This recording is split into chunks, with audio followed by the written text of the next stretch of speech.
Welcome to the Armored Soil Podcast, brought to you by the Renville SWCD, where we look to bring real-life information on all things sustainable resources and agriculture. We believe that soil is invaluable and that protecting our soil is the key to sustainability of all aspects of life. Please like and subscribe to our page wherever you get your podcasts. The information you will hear about is personal experiences and in no way is agronomic advice. If you are interested in implementing the practices or techniques you hear about, we recommend you reach out to your agronomist, NRCS office, or local conservation district for ways to work them into your farming operation. For more information about our liability in our podcast, please visit renvilleswcd.com.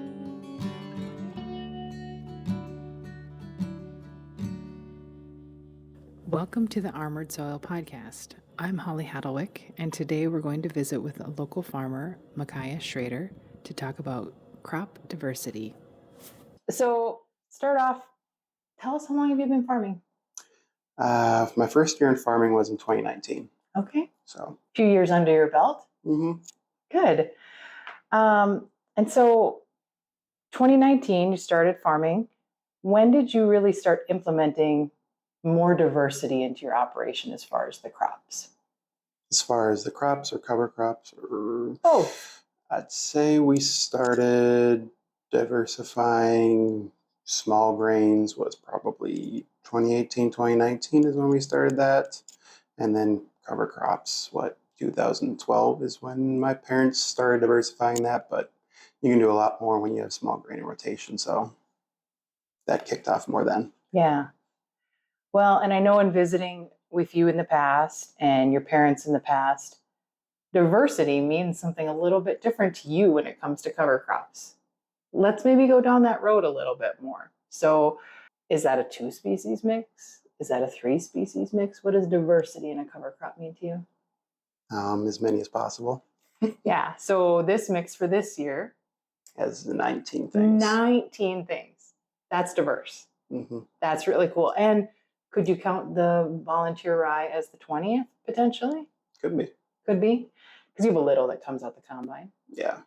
Yeah, that's amazing. 19 different things that are growing out there. So that's nailing diversity, right? So that's really cool. What made you want to try 19 things? I'd say the main reason I like to try a lot of different ones is just every different species does something different. It's the same as like your diet. Your diet, you don't want to eat just apples or just oranges. You want a diverse diet in order to be healthy. Right. So your soil should then also want a diverse diet to be able to feed all sorts of different biological groups. Mm-hmm. Fantastic. Well said. That's exactly it. When we talk about it in our presentations at work, we often talk about, the natural environment, right? What did we look like? Diverse landscape, tall grass prairie, warm season, cool seasons, all of that. And that's exactly what you're mimicking with all those mixes. That's awesome. So I know I keep getting hung up on this year's mix, but let's run down a few things in that 19 mix that are unique, because you have some really unique ones. You actually had 4 things that aren't even in the USDA standard that I had to try and do some research on in that mix. Which ones were those? So the okra is not listed in there. Okay. It's a legume. Fenugreek. Fenugreek. Thank you, fenugreek. So I know I'd heard of it years ago as soon as I pulled it up and started reading it. So it's also used in microgreens. So as an office experiment, I went on Amazon, ordered some seed and a colander, because you have to grow it like other microgreens where you rinse it and drain it. So you inspired us in the office to try and grow some microgreens because of what you had in your cover crop mix. I wonder if they're putting in microgreen mixes because I know in cattle it has what is it called? A dewormer type effect? Exactly. It does in humans too. Yes. But it's not like, taking dewormer. It's more to balance the gut biome is really what it identifies as doing. So hopefully we don't, end up getting some other sort of weird parasite from growing microgreens. But so we're just talking about it in the office, and I made everybody look at it. We're talking about it, and then we just started going down this education piece of it. So it's so cool that you're trying these new things because you're just inspiring everybody around you to try new things. So tell us what else is in there in that mix for this year. I'm going to just go through the whole list, or Sure.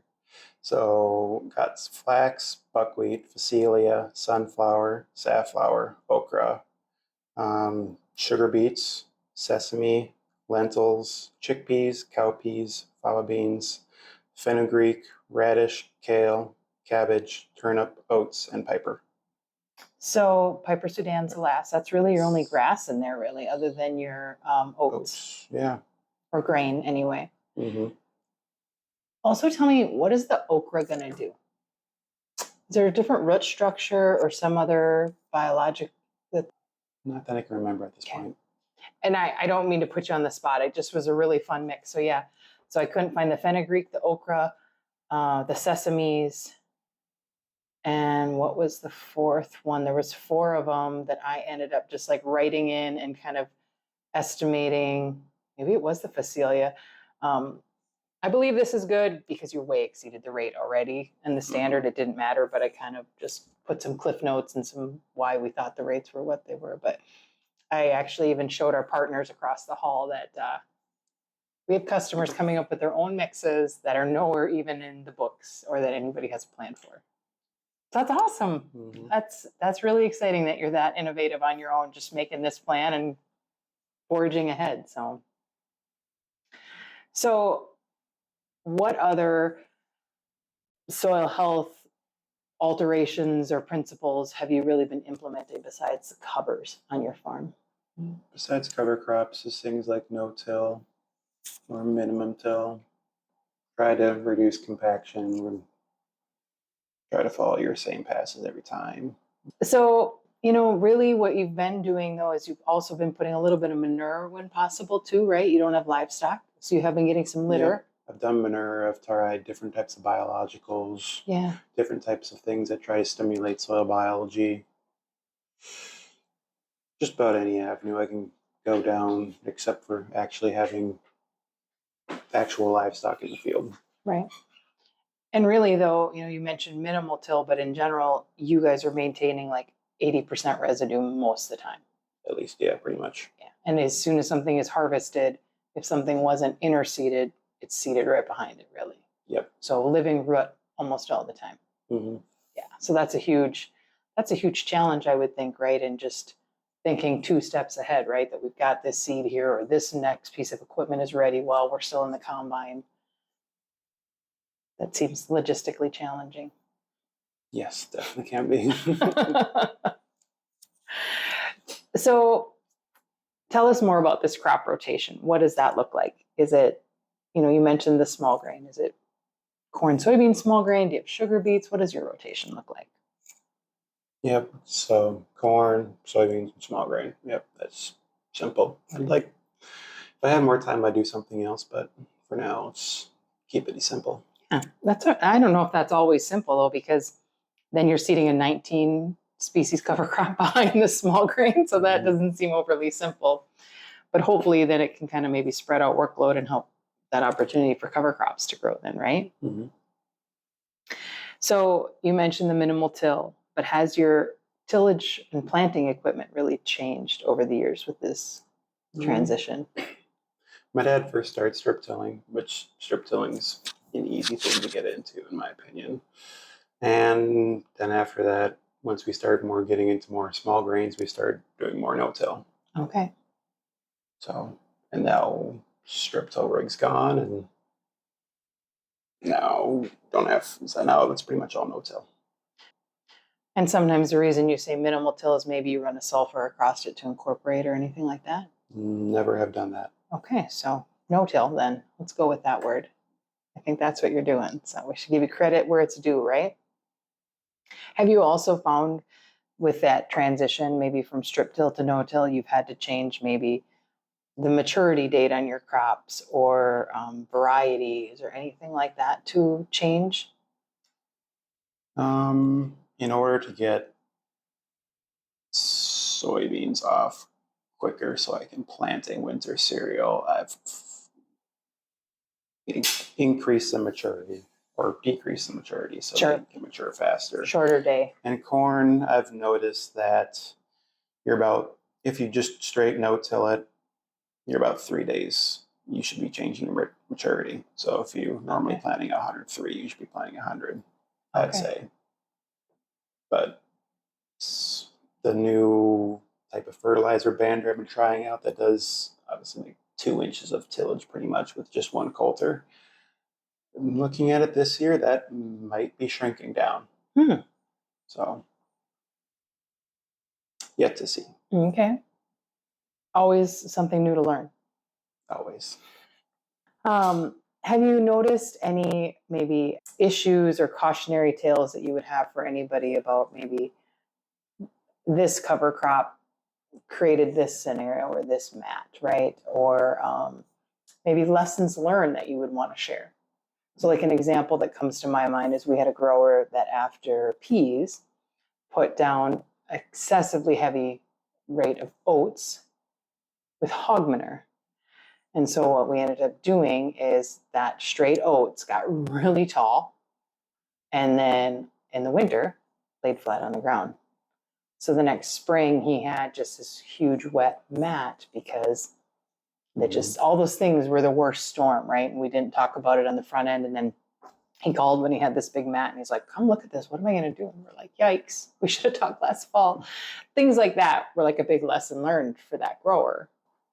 When it comes to just putting more diversity out there, I don't have to worry about a mat as much. It seems like having that issue, so that's nice. Cover crop wise, I mean annuals. If you're doing only annuals, it makes cover crops really really easy. Sure. If you're doing perennials, that's when or even just stuff that overwinters, that's when it's just more. You have to think more about what herbicide you're doing and how you can kill it off and stuff like that. That can be sometimes a challenge. So it's planning, right, though? You just mentioned the herbicide thing. Mm-hmm. You didn't come up with this mix and be like, it'll work perfect. You thought about this mix in April, likely when you were thinking about the herbicides that were going to be out there and making sure it's all going to germ. And yep, it's really big picture for the whole cropping season and even multiple down the road. Mm-hmm. So why do you think you and your family started down this path of changing and really looking at more diversity? Because initially it was a corn soybean rotation on the farm, and then you guys added the small grain, which is really cool to bring that back. But now really that diversity expands to your cover crops. Why do you think you guys started down this route? In pursuing soil health and trying to do as much as possible. I mean, when you're doing no-till, the more diversity you have out there, that easier no-till is, I'd say. So do you think there was some farmers we talked to, they can go back. One of the farmers in Renville County, he can go back to the winter storm, December 8th or whatever he has the date, the year that he was like, I got to change, because he was on his way home from church and the soil in the road ditch was completely black. And he was just sick over the fact that all of his soil was across the road and he wasn't doing things right. And so then for him, he's like, okay, now I have to start thinking about something new. And so was there maybe a epiphany, or what made you guys think that we should try something different? I don't think there ever was an epiphany. I think my dad always pursued soil health in any type of fashion. I just was growing up with that. Sure. So because of that, it wasn't a matter of epiphany. It was more, how much can we take on at this point? Learn a couple things this year, learn a couple things next year, and keep on progressing more and farther, and just doing more to push more to soil health. Sure. And I think your family talked about soil health before soil health was a buzzword. I think it was maybe just a different mindset, right? Of thinking about, like you said, balancing that workload, and also, does it make sense to make 2 or 3 tillage passes for work-life balance and cost and all of that, right? Just a really practical, logical way to look at it, maybe. So with these changes that you guys have made over the years, and this has been a long-term change, right? Have you seen a change on the infiltration on your fields, the ponding, or if so, how long it's ponding? Has there been a visual or measurable change? Depends on the year. Depends on the year. Okay, that's fair. This year, 24 crop year, wet year, challenging year, do you think you noticed a change on a spot that maybe as a kid growing up, so I always equate it to, I know as a kid, we always had to wait up to the intakes and clean all the corn stalks out of the intakes, right? And because that's where the water sat. So is there a spot like that that you remember growing up always stood water maybe?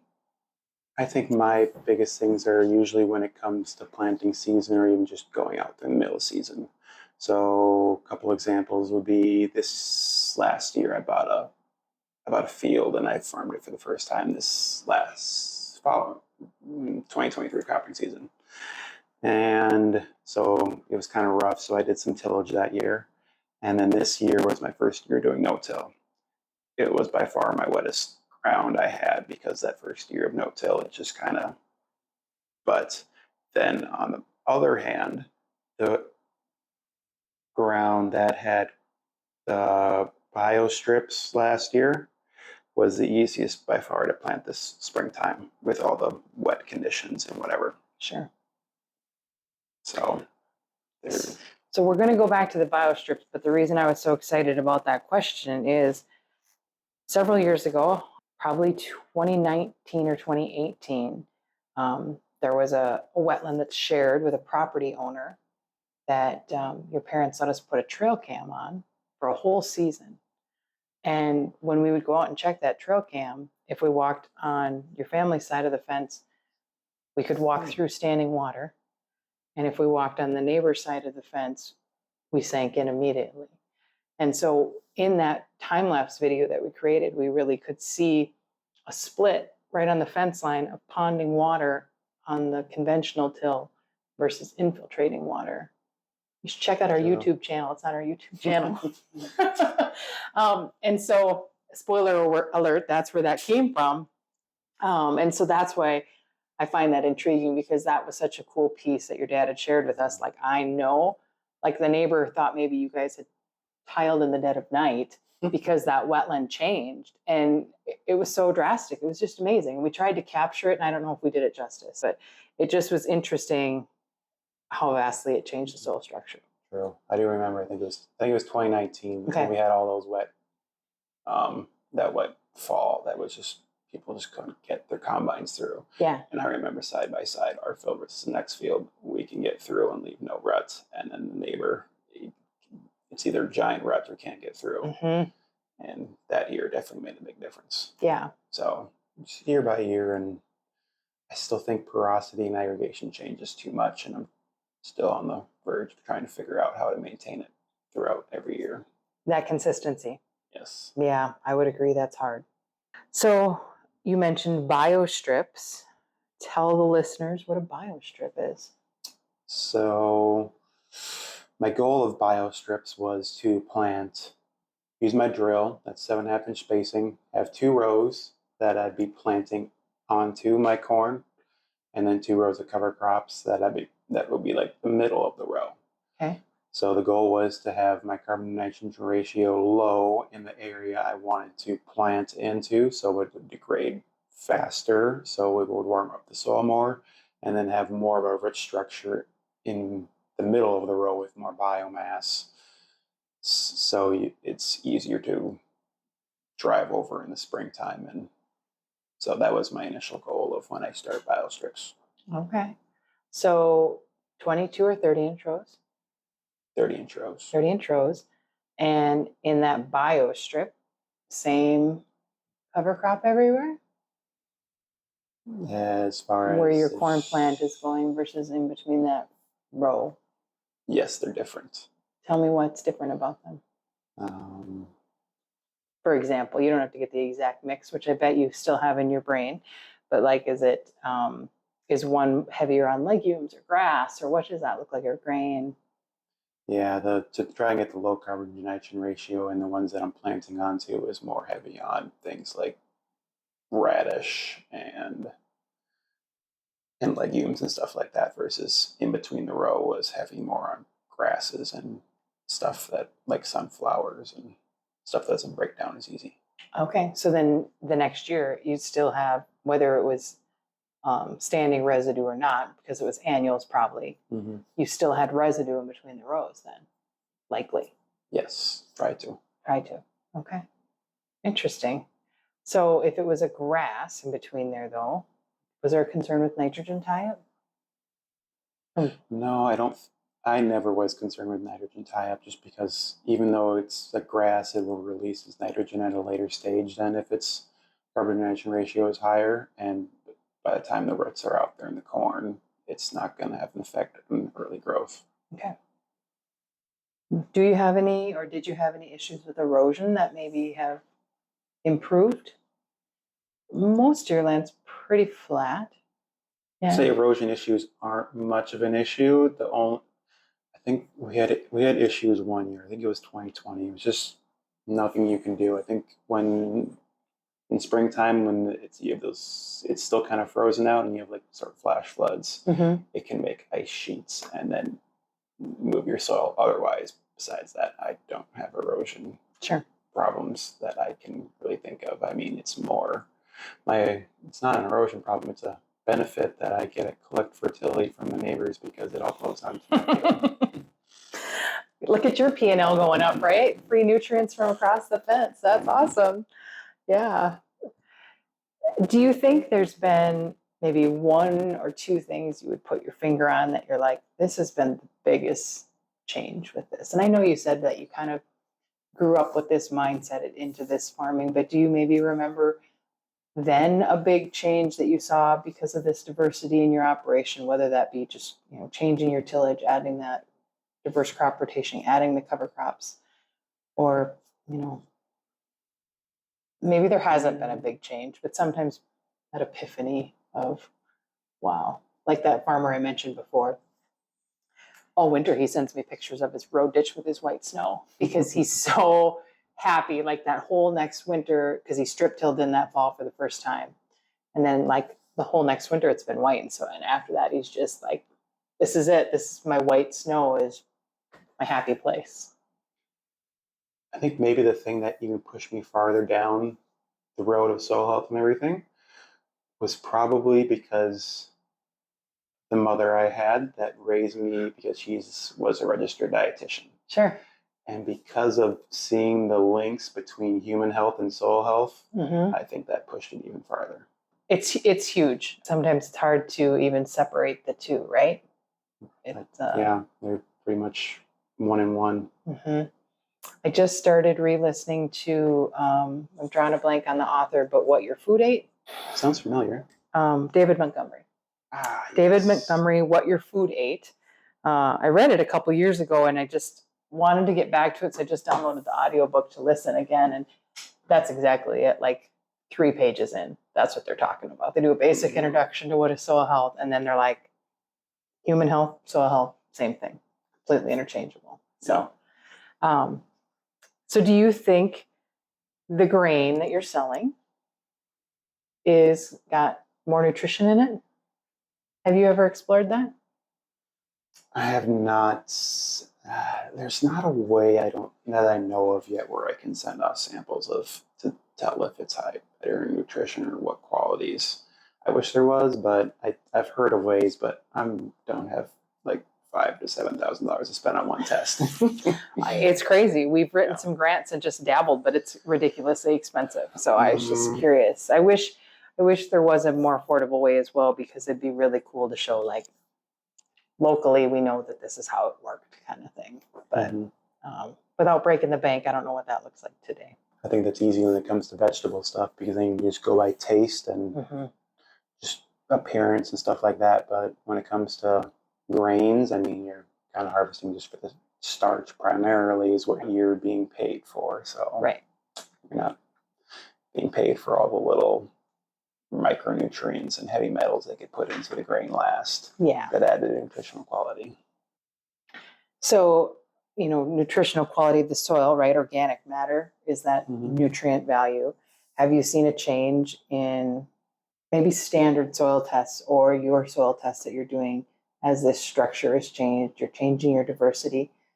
Has there been maybe a measurable change that you can go back to and be like, our soil organic matter has gone up 0.5% in 5 years? on this field? Or maybe not. Maybe you haven't explored it in that avenue. I think I've moved on from organic matter, that it's one metric I don't even bother looking at anymore because there's other things that are more important to me. Such as? I'm currently starting to look into things like the POX-C test, which is kind of, I don't know, it's a labile carbon test that's more microbially available carbon. Sure. So increasing those numbers should, theoretically, you should be able to increase your microbial biomass and the amount of species, and that's a better indication than organic matter. So more plant available. Yes, more plant available, more microbial available. Yep. I Interesting. think most of those come from rodexidates from the plants or different amendments that are carbon-based. Sure. So that's so cool that you're like, that was 10 years ago, 5 years ago, whatever. You haven't even been farming 10 years. But that's awesome that you're just advancing so quickly. And I know you are, because you're always reading and studying, and every time you come in the office, you stump me. And I'm like, what is that? And I'm taking notes like I'm back in college about what you just said, and then I'm Googling it later and looking things up. So I do like that too. So thank you for always challenging me as well.